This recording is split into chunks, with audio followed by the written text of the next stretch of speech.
I can't give absolute numbers quite yet, but I'll give you a sense of growth from an audience perspective at the very least. Our audience was primarily Hong Kong before I arrived, and certainly before the paywall was brought down in 2016. And since that happened, and over the course of the last year and a half especially, we've gone from being about 60-70% of our audience being in our home city to only having about 18% of our audience in our home city, as the rest of the global audience has been growing. Our overall traffic has grown about 3.5x. The international traffic has more than quadrupled. So it really is, it's directional towards international marketplaces and feeding the need of an overall global increase in wanting to understand China better, this appetite for understanding China better.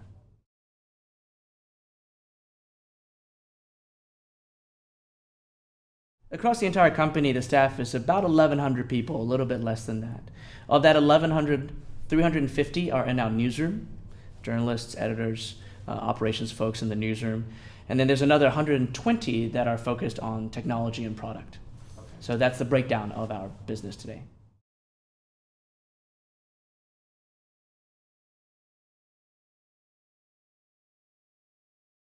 There's some relatively basic ways that we're growing. First of all, just making our products accessible.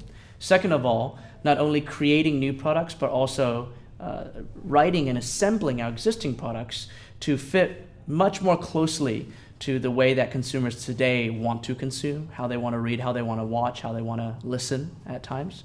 Of course, we're also spending a lot of time working with platforms, learning better how to SEO our content for Google, learning how to leverage distribution platforms like Facebook and to some degree Twitter, Flipboard even, and actually diversifying the networks that we work with so we are not wed to a single one or overexposed on a single one.